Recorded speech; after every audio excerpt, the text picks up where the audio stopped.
Alright, and welcome to the first episode of the Datacast, or Datacast. I think Datacast sounds better, but the reason that I chose that name is because sometimes I might have videos, sometimes I might not, but you always have my voice and some gameplay in the YouTube portion. But if I end up putting this on Spotify or something like that, I think that makes more sense as a title. But that's just the idea that I'm going with. So I want to draw attention to this warning. I actually have not tampered or corrupted the save file, but I get this every time I load into my Act 3 save. I'm not sure if it's something because I've made just heinous choices in my gameplay, or if it's something just like a glitch, but I wish I had the ability to mod this game. I'm playing it on PS5 right now.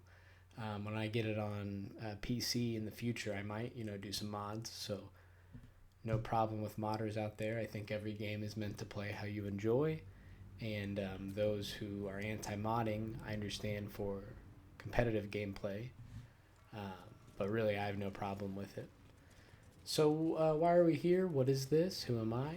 So my name is Chris. Right now my YouTube channel is called the Greenwood Gladiator, and I just think that's a good name for now. We might change it, but we'll keep it. I think the Datacast is really the consistency that I'm going for in what I put out each week. So we'll go with that. My plan is to put out one episode a week, maybe not an hour, but a half hour to an hour, maybe less. We'll see how this first one goes, really, of myself playing a video game, lightly talking about it, but really just kind of talking to myself and going through my week, my day, etc. Why do I want to do this? Well, I asked myself that. I've had this itch to be creative lately, and I didn't really find a good way to scratch that itch, so I thought, I play video games. I've got some okay technology. Why don't I put those two together and do some light streaming or some, maybe not tips, but fun little gameplay clips, if you will. So I don't know, we'll see where it goes. I think it's important to do things for yourself if you're going to do them. I'm not a musician, but to make a really terrible comparison, because this is definitely not music, if you just make music for yourself, you're happy no matter what, right? So I'm doing this more just because it's fun and it's kind of exciting to use the technology to see how it all kind of connects together. It looks like I don't know where I'm going, and that's because I don't. I meant to go this way. So yeah, I wanted to do this to have more opportunity to talk and enunciate properly. Got my coffee here. As you can tell, my voice is getting hoarse. But yeah, I want to do this to be able to speak a little better, enunciate a little better. I won't go into my personal life too much, but I want to be able to talk more clearly, and that apply at work, slow down a little bit. And using this Blue Yeti that my friend got me, I think is a good way for me to start doing this. So we'll see. So why did I already went over why I chose the Datacast. So let's go into what am I playing. So I'm playing Baldur's Gate 3. I am in Act 3, so to see, hopefully you can see this. Oh, this button here. You can see that I have 117 hours in the whole game. But if you look at my save files, I've deleted some other ones, but it really comes down to this huge playthrough with 63 hours and lots of mini playthroughs where I've created a new character and either trashed it or just kind of learned a lesson and it didn't go that way in another playthrough. So why am I playing this game? One, this is probably the best game I've played in years. I mean, I actually do not prefer Western RPGs. I prefer JRPGs usually, but I haven't not had this much fun in a game like with magic, quest, and thinking so in depth about where things are. I guess we'll get to that.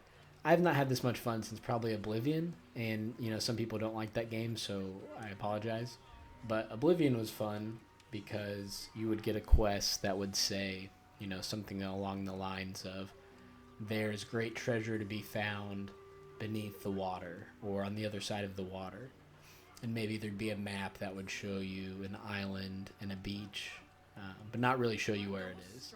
And it would be up to you, the player, to then go find that location using almost a riddle, similar to geocaching, if you will.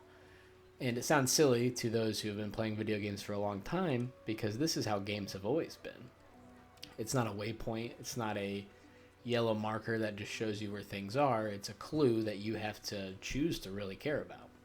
So I'm bringing that up because, sorry, I'm not even moving my controller. I'm bringing that up because this game has a lot of that. Sure, there literally are waypoints, so don't point that out. I know there are waypoints, but most of the crucial elements of the game are tied to things you as the player have to find out. And I think that we'll go into the cons. There's not many, but that creates what I would say the biggest pro is, and that is I already did this stuff, I thought. I must have loaded a bad save. Let's talk to these guys. The variety in this game is just so immense. My playthrough is so different than my friends who have this game. My own playthrough is different from my own playthroughs. And I mean, I'm sure, everyone gets off the Nautiloid. Everyone gets onto the beach. Everyone gets to the Emerald Grove. But from there, I think it's just so different from what you experience and what I experience that is just so fun to read on the internet and just see like, oh my gosh, you made the doctor at the House of Hope kill himself? I didn't even know you could do that. Newsflash, I did because I did that. But you know what I mean. So I guess, not even a guess, I very confidently can say that the biggest pro of this game is in fact its variety and how different of an experience people can have. Additionally to that, that's a bad way to say it. And remember, the point of this is to increase the way I speak, both out loud and just in front of perceived people who maybe there's no one there. But the other point that I'd like to make about why I like this game is that it really scratches that old Elder Scrolls. Where am I trying to go over here? That old Elder Scrolls Bethesda itch. Take a drink of the coffee. Shout out to my boy Brandon, who is telling me what he's about to eat for dinner, and I'm about to tell him what I'm eating for dinner. Okay, so I remember that I killed these beasts, but I didn't remember that I talked to that guy. Interesting. What I like about this game is it really scratches that itch of an old, similar to Oblivion, Fallout 3, New Vegas. Almost clunky to a point of like how silly it can feel at times. But it's just so fun. It just is like, what can I do in this world that will make it, different this next time? So that's, the variety, and then it's just similarity to old Bethesda games. And, here we go. I knew it was somewhere. And old, beyond Bethesda games, like some of the old id Software games, even, let me think, not Doom. I mean, that would be a poor example. Not BioShock. I can't really think of a good example of id, so maybe that was poor. But definitely like Oblivion. And even beyond the quest line, like the characters and the customization. But we're missing the big point, aren't we? We haven't talked about D&D and Wizards of the Coast and my experience with that.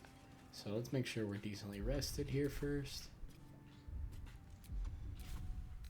All right, we can go into here. We can go into here and make it. So this game, Baldur's Gate 1 and 2. Sorry, we'll explain it this way. The company that made this game is named Larian Studios, and they just won a bunch of awards for, I think, golden joysticks for this game, and they should. They deserve it. They absolutely do. They had made Divinity, Original Sin 1 and 2, and many other games. I'm not an expert, but those games had a similar feel to this, but didn't use Wizards of the Coast intellectual property. I believe they had tried and kind of advocated that they would like to and had been turned down. And then for whatever reason, which, not that it's a mystery, just that I haven't really looked into it. What is this? Okay. Can I open that gate, but I can't really get up there. Oh, yes, I can. Don't worry. So they finally get Wizards to agree that they can make this game. And, I mean, not only do they execute it, not only do they knock it out of the park, I mean, they knock it to the moon. This game is just so well executed, whether you like Dungeons & Dragons or not. But also beyond that, it's just a fun game. You could never play Dungeons and Dragons in your entire life, and this would be just such a blast, at least in my opinion. Because that was my next point: is have I played Dungeons and Dragons? Absolutely, but I've never played it beyond maybe a 8-month or year period. So during the pandemic, I played with a group, some really good buddies. But during the pandemic, we fell off. So it began during the pandemic, ended during the pandemic, and we did a Strahd campaign, and it was a blast. I mean, I can't even explain how much fun it was. So I have experience with combat and the character sheet and interaction, but I would say what this game does well, and if you've ever played chess on like the chess.com app, why is that a good way to learn how to play chess? Because you can only move the pieces how they're allowed to be moved. You can't move the king in an improper way or whatever. So what I mean by that is in Baldur's Gate 3, I can only use the spells that I have spell slots for. I can only equip certain equipment to my character. If I equip the wrong armor, it's going to slow me down, or I won't be able to use my spells. And I think that all of that helps me actually learn how to play D&D better than I'm thinking about this being like than paling in comparison. It doesn't. It's really similar to how I experienced D&D myself in my short stint. But also, I feel like if I were to play D&D soon, that I would have a blast because I know a lot more. So let me read this before I move on. And I am really bad at pronouncing words and names that I don't know. So as soon as I learn it, it's fine. But so, Antiope or Antopy, let me know if you know how to pronounce that. Received your note of demanding that I double the payment rate for your services as my Sajan Wrangler. While I appreciate candor in my direct reports, some of your remarks might be discarded as disrespect. I'm going to give you a chance to rethink your position. I'm sure if you think hard, you'll come around to my way of thinking. Lord Gortash. And without spoiling too much, Lord Gortash is kind of one of 3 main bosses. One of much, much more if you're counting, beyond just the act ending bosses. But he is kind of in every video game you have to collect something, you have to do something. You have to get 3 somethings in this game, and he has the last something. The other 2, I guess this will be a spoiler, so if you don't want to know the names of the other characters, stop listening now. The other 2 Netherstones, I believe is what they're called. The first is held by Ketheric Thorm, I believe it's Ketheric Thorm, who's voiced by the guy who voices J. Jonah Jameson. I'm not going to look it up, but you guys all know who it is. He's great. And the other character is Orin, who is potentially the servant of Baal, and I believe the granddaughter of Baal, but I might be one off on that. And the third one is Lord Gortash, who I actually don't know much about. That's the last person I have to collect things from. So I wanted to read that. So Larian Studios comes out with... what do I do here? Larian Studios comes out with this game. Microsoft actually... it's going to come out on Xbox, but there's a few reasons. So it hasn't come out on Xbox because the split screen... Let's see here. I want to do the... Okay, yes, this is what I want to do. It hasn't come out on Xbox because they were not able to support the multiplayer.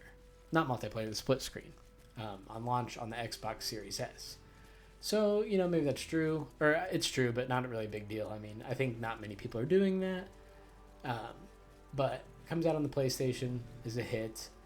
I think not a sleeper hit, but a lot more people are getting it than expected.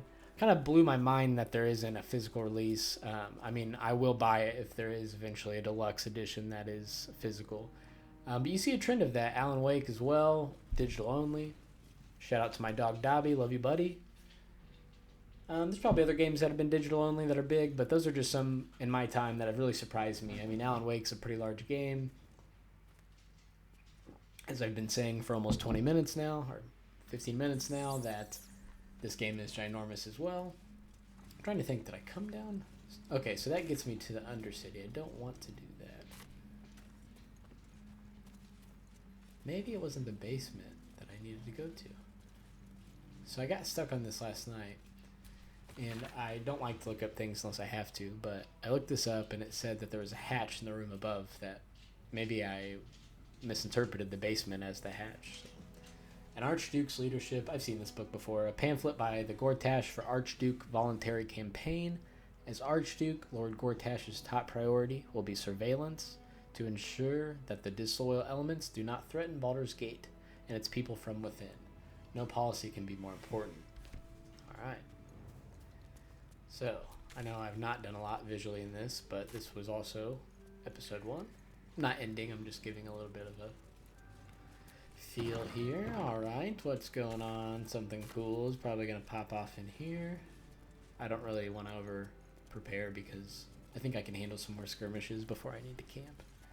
Nothing may be in here, but I feel like something's going to be in here. All right, Solarian Studios. This released in the fall of 2023. I went over my likes, variety, felt like old Elder Scrolls. I probably said that 100 times, and I won't edit it out, but I'll learn from that. And then I guess my dislikes would... Okay, so the other side of the coin, right? If I have a different experience than you do, what's the downside of that? Is that it's really easy to miss shit, right? So if I did not go to, for example, the Water Goddess... Let's see if we have our map here.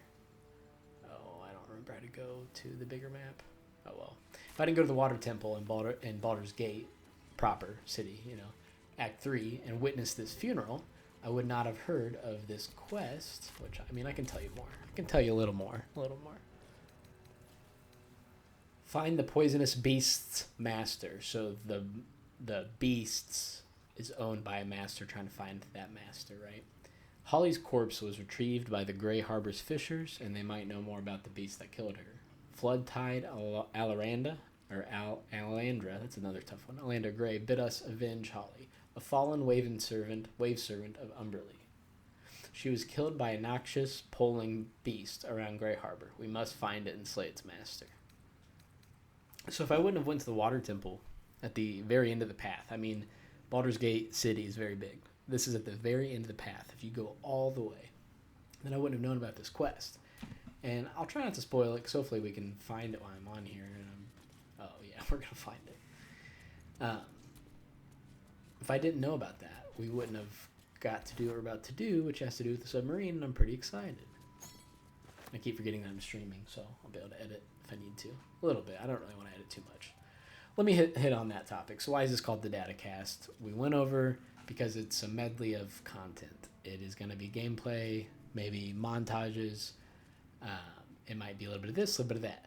But when I stream, I'm probably going to call that, at least the project name, sorry if you heard my boop on there, will probably be the Cloudcast. And I think I'm going to take the stream a lot less serious. What's this? You ain't supposed to be down here, mate. You spot a curious metal contraption in the water.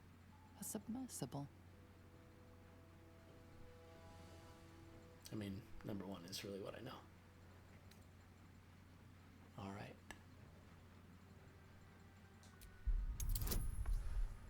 I have a persuasion charisma build, so I mean, I pretty much at this point in the game at max level can, I might miss this. I might get a 1, but it should be good.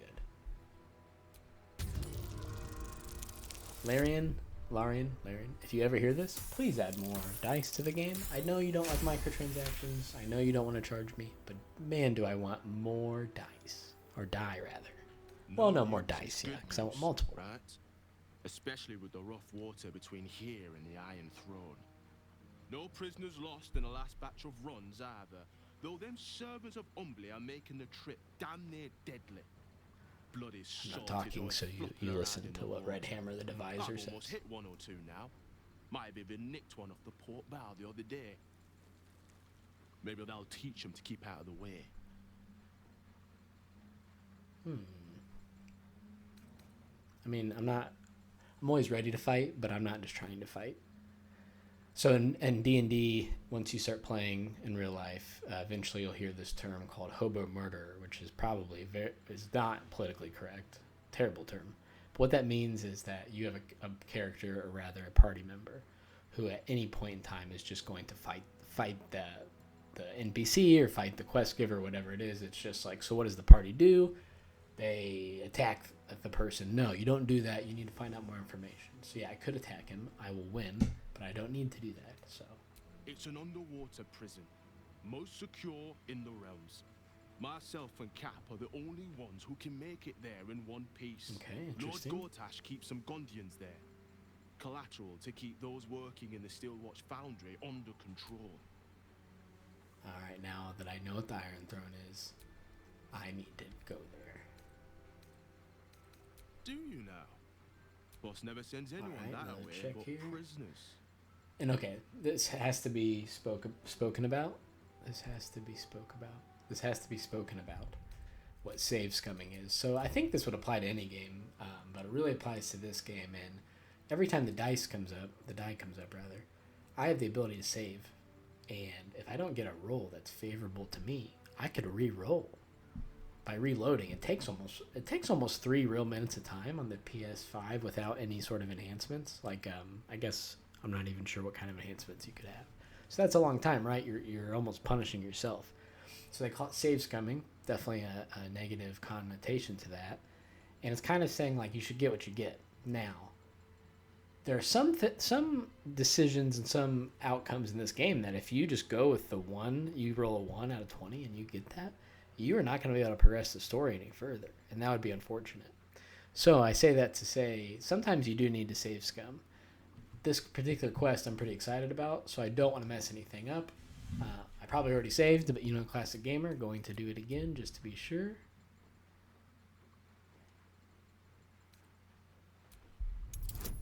Yeah, I'll stick with the deception theme. It just seems more likely than, hey, let me through. I'll try to actually say the boss sent me. This is a high check though, right? This is 25. So the dice. Oh, this is dice there.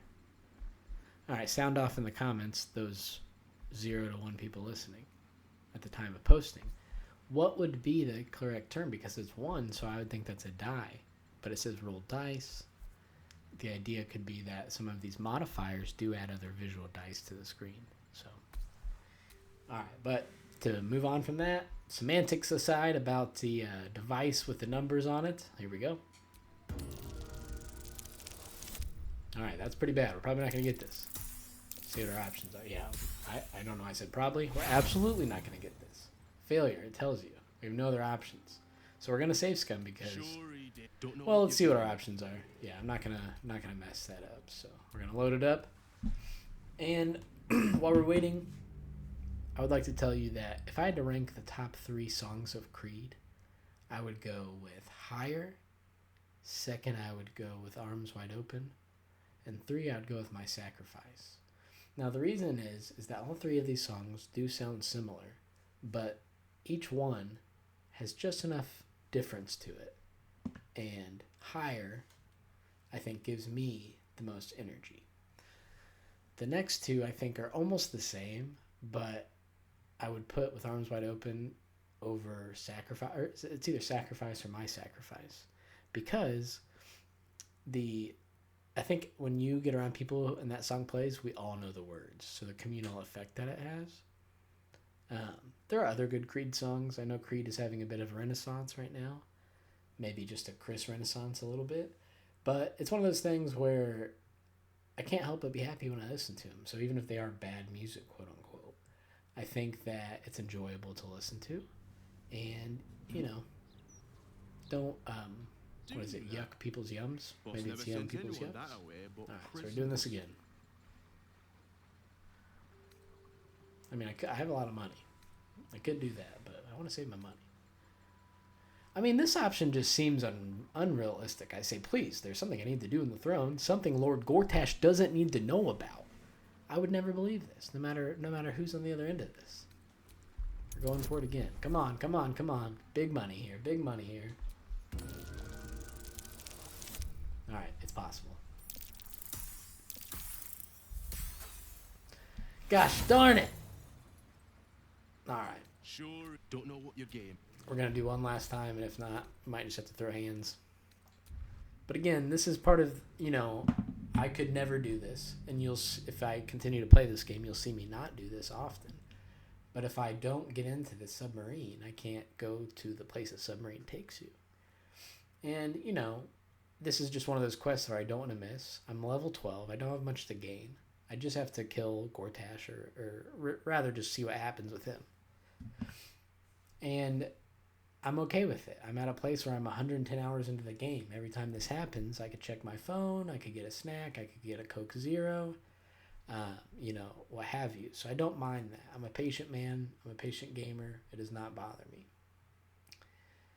I will say that every time I load this game, it does get stuck on 60%. Sometimes it'll just go straight to 60% and then it'll go to 100. Again, not sure why. Not a big deal though. So what am I going to play next? So on Friday, I think Thursday technically, Persona Tactica comes out, and I'm really excited for that. It looks like a Fire Emblem feel, but with the characters of Persona 5. I mean, that's my jam. I love tactics games. And I just said Fire Emblem as a source comparison. There isn't any sort of connection to intelligent systems, or it's not something like, what is it called? FE Sessions Tokyo. It's not like that. It just plays similarly. It's a tactics-based game. So two points on that. One, ordered it from GameStop, mistake, because it's likely, well, let me just give them some credit. Maybe it's not a mistake, but it's likely that it won't come in on Thursday. They said that this is kind of one of those more niche titles, Persona Tactica being that, and that it might not come in. So if it doesn't come in on the day it's supposed to, I'll probably just cancel it and order it from Amazon, which I hate doing. I want to support. I mean, you definitely can't call GameStop a small business. Okay, they knew we were coming for it that time. But I prefer to support them over Bezos, I guess, a little bit, right? I'm in the Midwest area. I don't know of any stores that are more local based that sell games. I don't even think there's anything like that. So I'll forgive myself if that's what I have to do. Second point is my experience with. I'll go more into this if I actually play it for the Datacast, but we'll go Datacast. That sounds more crisp. But if I do end up playing that, we will. Okay, hell yeah! I think we can actually go see what the quest is. I will go into my experience with the Shin Megami universe and the games that I've played and what I'm expecting. But really, just to highlight, I don't think I've beaten any of the Persona games, but I've played a lot of them, and I've played much of 4, much of 5.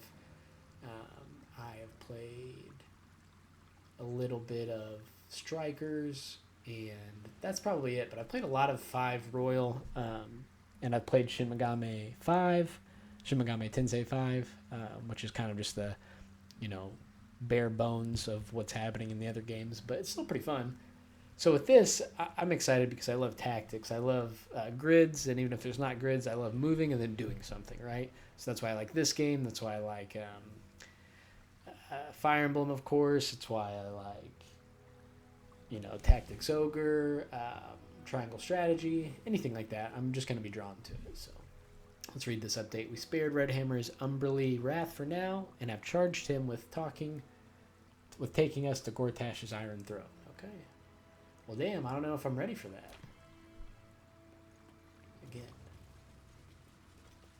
Let's go on this side, check this out. Oh, and let me look it up here. I do have my computer, so I don't mind.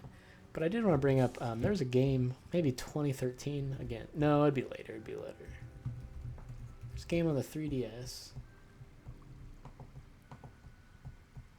Man, I accidentally opened Bing. What's worse than that?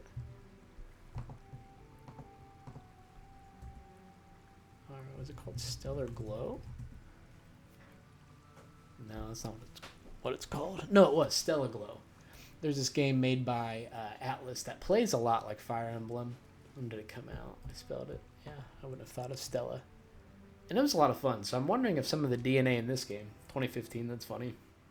Split the difference almost. It will be contained, in Persona 5 Tactica, but we'll have to see. So because we are approaching the 30-minute mark, I'm going to end the first video here. You can find out what happens in the submarine next time. But this was also a little bit to test the technology that I have. And maybe this will just be a pause. But I do think this is going to wrap up the first episode.